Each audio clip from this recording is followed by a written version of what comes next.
Hi friends, welcome to smart Telugu finance. Friends, ఈరోజు మనం ఈ వీడియోలో క్రెడిట్ కార్డ్ నుంచి బ్యాంక్ అకౌంట్కి మనీ ట్రాన్స్ఫర్ ఎలా చేసుకోవాలో ప్రాసెస్ అయితే చూపిస్తాను. సో చాలామంది అయితే అడుగుతున్నారు, క్రెడిట్ కార్డ్ నుంచి బ్యాంక్ అకౌంట్కి మనీ ఎలా ట్రాన్స్ఫర్ చేయాలో ఒక వీడియో చేయండి అని. అందుకే ఈ వీడియో అయితే చేయడం జరిగింది. ఇందులో మనం మనీ ట్రాన్స్ఫర్ చేసుకోవడానికి housing.com అనే అప్లికేషన్ అయితే యూస్ చేయడం జరిగింది. ఈ అప్లికేషన్లో మనం చాలా సింపుల్ ప్రాసెస్తోనే క్రెడిట్ కార్డ్ నుంచి బ్యాంక్ అకౌంట్కి అయితే మనీ అనేది ట్రాన్స్ఫర్ చేసుకోవచ్చు. అది ఎలానో ఆలస్యం చేయకుండా తెలుసుకుందాం. Let's get started. ఫ్రెండ్స్, వీడియోని స్టార్ట్ చేయడానికి ముందు నాదొక చిన్న రిక్వెస్ట్. మీరు కనుక నా ఛానల్ని ఫస్ట్ టైం చూస్తున్నట్లయితే వెంటనే వీడియోని లైక్ చేసి ఛానల్ని అయితే సబ్స్క్రైబ్ చేసుకోండి. ఈ housing.com అప్లికేషన్ యొక్క లింక్ని మీకు డిస్క్రిప్షన్లో అయితే ప్రొవైడ్ చేస్తాను. అక్కడి నుంచి అప్లికేషన్ డౌన్లోడ్ చేసుకొని యూజ్ చేసుకోవచ్చు. లేదంటే మీ మొబైల్లో ప్లే స్టోర్ యాప్లోకి వెళ్ళి డౌన్లోడ్ అయినా చేసుకోవచ్చు. సో ఫ్రెండ్స్, మనం ఏ అప్లికేషన్ అయినా యూజ్ చేసి ట్రాన్సాక్షన్ చేశామంటే అందులో ట్రాన్సాక్షన్ ఫీ అనేది మనకి కంపల్సరీ అయితే పడుతుంది కదా. ఈ అప్లికేషన్లో కూడా మనకి ట్రాన్సాక్షన్ ఫీ అయితే పడుతుంది. సో దాన్ని అయితే మనం తగ్గించుకోవచ్చు. ఎలా అంటే మీకు స్క్రీన్ పైన ఇక్కడ ఒక ఇన్విటేషన్ కోడ్ని అయితే ప్రొవైడ్ చేశాను కదా, DEAL20 అని. ఈ కోడ్ని కనుక మీరు అప్లికేషన్లో యూజ్ చేశారంటే మీ ట్రాన్సాక్షన్ ఫీ దాదాపుగా తగ్గిపోతుంది. ఇప్పుడు ప్రాసెస్ ఏంటో స్టెప్ బై స్టెప్ చూద్దాం. మీరు కనుక ప్లే స్టోర్లో కనుక ఈ యాప్ డౌన్లోడ్ చేసుకున్నట్లయితే డౌన్లోడ్ చేసుకుని ఓపెన్ ఆప్షన్ పైన అయితే క్లిక్ చేసుకోండి. ఓపెన్ చేయగానే పర్మిషన్స్ అడుగుతుంది, అలో చేసేయండి. సో ఇక్కడ చూసారంటే what are you looking for అని కనిపిస్తుంది కదా. ఇక్కడ 4 ఆప్షన్లు అయితే కనిపిస్తున్నాయి. Buy a home, rent as a tenant, pay and credit, sell rent my property అని 4 ఆప్షన్లు కనిపిస్తున్నాయి కదా. ఇక్కడ కనుక మీరు చూసారంటే పే అండ్ క్రెడిట్ అనే ఆప్షన్ కనిపిస్తుంది కదా. ఇక్కడ డైరెక్ట్గా మనం క్రెడిట్ కార్డ్ నుంచి బ్యాంక్ అకౌంట్ ట్రాన్స్ఫర్ చేసుకోవడానికి ఈ ఆప్షన్ అయితే యూజ్ అవుతుంది. సో ఇప్పుడైతే మనం ఈ ఆప్షన్ పైన అయితే క్లిక్ చేద్దాం. సో ఇక్కడ చూసారంటే select A category to pay via credit card అనే ఆప్షన్ కనిపిస్తుంది కదా. అలా ఇక్కడ గమనించారంటే 100% cash back on your convenience fee అని కనిపిస్తుంది. అంటే మనకి ఇక్కడ కన్వీనియన్స్ ఫీలో 100% క్యాష్ బ్యాక్ అయితే లభించడం జరుగుతుంది. సో ఇక్కడ మనకి 0% కన్వీనియన్స్ ఫీ అయితే లభిస్తుంది అనమాట. సో ఇక్కడ కన్వెన్షన్ ఫీ అనేది ఓన్లీ ఈ ప్లాట్ఫామ్కి మాత్రమే.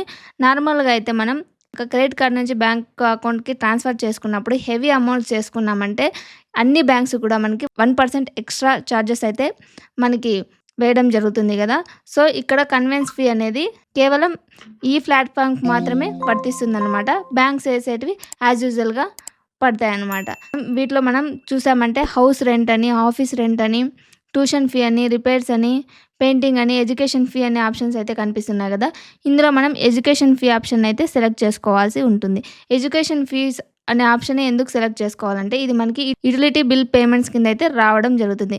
యుటిలిటీ బిల్ పేమెంట్స్లో మనం రీఛార్జెస్ కానీ, కరెంట్ బిల్ కానీ, గ్యాస్ కనెక్షన్ కానీ తీసుకోవచ్చు కదా.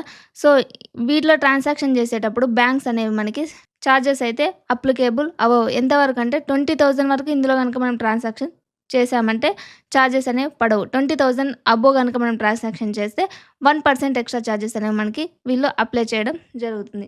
సో అందుకని మనం ఎడ్యుకేషన్ ఫీ ఆప్షన్ అయితే ఇక్కడ సెలెక్ట్ చేసుకోవాల్సి ఉంటుంది. సో ఇప్పుడైతే ఎడ్యుకేషన్ ఫీ ఆప్షన్ పైన అయితే క్లిక్ చేసుకొని కంటిన్యూ ఆప్షన్ పైన అయితే క్లిక్ చేద్దాం. ఇక్కడ చూసారంటే please enter the amount you want to pay అని కనిపిస్తుంది కదా. ఇక్కడ మనం ఎంతైతే అమౌంట్ సెండ్ చేయాలనుకుంటున్నామో ఆ అమౌంట్ అయితే ఇక్కడ ఎంటర్ చేసుకునేసి కంటిన్యూ ఆప్షన్ పైన అయితే క్లిక్ చేయాలి. సో నెక్స్ట్ ఆప్షన్లో మనం బ్యాంక్ డీటెయిల్స్ అంటే బెనిఫిషరీ బ్యాంక్ డీటెయిల్స్ అయితే ఎంటర్ చేయాల్సి ఉంటుంది. అంటే మనం ఎవరికైతే అమౌంట్ సెండ్ చేయాలనుకుంటున్నామో బ్యాంక్ అకౌంట్లోకి వారి యొక్క బ్యాంక్ డీటెయిల్స్ కానీ, యూపీఐ ఐడి కానీ ఈ 2 ఆప్షన్లో ఏదైనా యూజ్ చేసుకోవచ్చు. బ్యాంక్ డీటెయిల్స్ అయితే bank account number, beneficiary name add చేస్తే సరిపోతుంది. యూపీఐ ఐడిలో బెనిఫిషరీ యూపీఐ ఐడి అలాగే బెనిఫిషరీ నేమ్ ఎంటర్ చేసుకొనేస్తే సరిపోతుంది. సో ఈ డీటెయిల్స్ అన్ని ఎంటర్ చేసుకొని కంటిన్యూ ఆప్షన్ పైన అయితే క్లిక్ చేయండి. నెక్స్ట్ స్టెప్లో మనకి మన మొబైల్ నెంబర్ ద్వారా లాగిన్ అయితే అవ్వాలని ఇక్కడ ఆప్షన్ అయితే చూపిస్తుంది. ఇందుకోసం మీ యొక్క ఫోన్ నెంబర్ని ఇక్కడ ఎంటర్ చేసుకొని రిక్వెస్ట్ ఓటీపీ ఆప్షన్ పైన అయితే క్లిక్ చేయండి. ఇక్కడ మీరు ఒక చిన్న ట్రిక్ కూడా యూస్ చేసుకోవచ్చు. మీరు ఇంతకుముందు కనుక housing.com యాప్లో కనుక లాగిన్ అయి ఉన్నట్లయితే ఈ నెంబర్తో ఈ ఫోన్ నెంబర్ని ఇక్కడ ఎంటర్ చేయకండి, వేరే నెంబర్తో లాగిన్ అవ్వండి. ఎందుకంటే ఇక్కడ మనకి డిస్కౌంట్ అనేది వస్తుంది కదా, అది కొత్త నెంబర్స్కి రావడం జరుగుతుందన్నమాట. సో అందుకనేసి ఆల్రెడీ మీరు ఇందులో ఈ ఫోన్ నెంబర్ యూజ్ చేసింటే వేరే ఫోన్ నెంబర్ని ఇక్కడ ఎంటర్ చేసుకొని రిక్వెస్ట్ ఓటీపీ పైన ఆప్షన్ పైన అయితే క్లిక్ చేయండి. నెక్స్ట్ స్టెప్లో మనం ఎంటర్ చేసినటువంటి ఫోన్ నెంబర్కి ఒక ఓటీపీ రావడం జరుగుతుంది. ఆ ఓటీపీని అయితే ఇక్కడ ఎంటర్ చేసి వెరిఫై ఆప్షన్ పైన అయితే క్లిక్ చేసుకోండి. నెక్స్ట్ స్టెప్లో మన యొక్క నేమ్ని ఎంటర్ చేయాల్సి ఉంటుంది. అలాగే ఇక్కడ మీరు గమనించారంటే హ్యావ్ ఏ ఇన్వైట్ కోడ్ అనే ఆప్షన్ కనిపిస్తుంది కదా, దీనిపైన అయితే క్లిక్ చేసుకోండి. క్లిక్ చేసుకున్న తర్వాత మీకు ఇన్విటేషన్ కోడ్ అనేది ఇక్కడ స్క్రీన్ పైన అయితే ప్రొవైడ్ చేశాను, DEAL20 అని. ఈ ఇన్విటేషన్ కోడ్‌ని అయితే ఇక్కడ ఎంటర్ చేసి, ఇక్కడ మీరు గమనించారంటే కంగ్రాచ్యులేషన్స్ యూ సేవ్డ్ 50 అని కనిపిస్తుంది కదా! ఇక్కడ మనకి 50% అయితే కన్వీనియన్స్ ఫీలో తగ్గింది కదా! సో, మిగతా 50% ఇక్కడ ఎక్కడ తగ్గుతుందంటే, మనం ఈ పేమెంట్ చేసాం కదా! అంటే మనీ ట్రాన్స్‌ఫర్ చేసాం కదా! ఈ మనీ ట్రాన్స్‌ఫర్ అనేది కంప్లీట్ అయిన తర్వాత మనకి క్యాష్ బ్యాక్ రూపంలో అయితే రావడం జరుగుతుంది. అది ఎక్కడ ఉంటుందంటే, ఈ housing.com యొక్క వాలెట్ ఉంటుంది కదా! అందులో అయితే ఉంటుందన్నమాట. సో, ఇప్పుడైతే మనం ఇన్విటేషన్ కోడ్‌ని ఎంటర్ చేసి పే అనే ఆప్షన్ పైన అయితే క్లిక్ చేద్దాం. నెక్స్ట్ ఆప్షన్‌లో మన యొక్క పాన్ వెరిఫికేషన్ అయితే చేసుకోవాల్సి ఉంటది.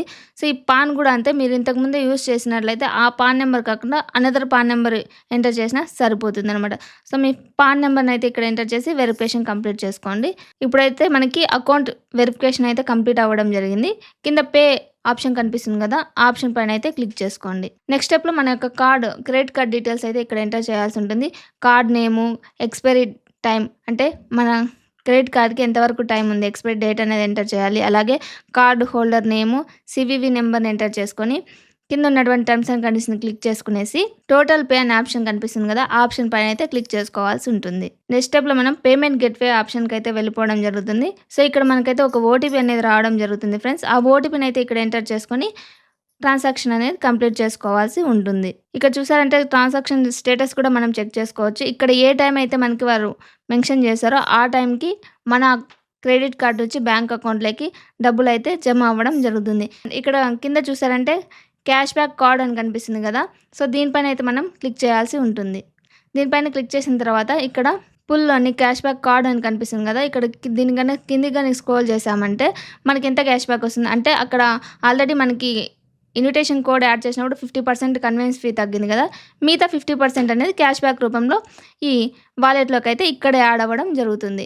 సో, ఇక్కడ మీరు చూసారంటే మై ట్రాన్సాక్షన్‌లో ఆప్షన్‌లో గనుక వెళ్తే మనం ఇంతకు ముందర ఈ అప్లికేషన్‌లో ఏమైనా ట్రాన్సాక్షన్ చేసినట్టయితే ఆ ట్రాన్సాక్షన్ డీటెయిల్స్, మనకి ఎంత క్యాష్ బ్యాక్ వచ్చిందో టోటల్ డీటెయిల్స్ అయితే ఇక్కడ మనకి కనిపించడం జరుగుతుంది. సో, ఇలా మనం housing.comలో చాలా సింపుల్ ప్రాసెస్‌లోనే క్రెడిట్ కార్డ్ నుంచి బ్యాంక్ అకౌంట్‌కి మనీ అనేది చాలా సింపుల్‌గా అయితే సెండ్ చేసుకోవచ్చనమాట. సో, ఫ్రెండ్స్, ఈ క్రెడిట్ కార్డ్ నుంచి బ్యాంక్ అకౌంట్‌కి మనీ ఎలా ట్రాన్స్‌ఫర్ చేసుకోవాలో మీకు క్లియర్‌గా అర్థమైందనుకుంటాను. సో, ఈ ప్రాసెస్‌లో మీకు ఇంకా ఏమైనా డౌట్స్ ఉంటే కామెంట్ చేయండి. నేను తప్పకుండా రిప్లై అయితే ఇస్తాను. సో, ఈ వీడియో కనుక మీకు నచ్చి యూజ్‌ఫుల్ అయినట్లయితే వెంటనే వీడియోని లైక్ చేసి ఛానల్‌ని అయితే సబ్స్క్రైబ్ చేసుకోండి ఫ్రెండ్స్. ఇంకొక బెస్ట్ టాపిక్‌తో నెక్స్ట్ వీడియోలో కలుద్దాం. అంతవరకు బాయ్.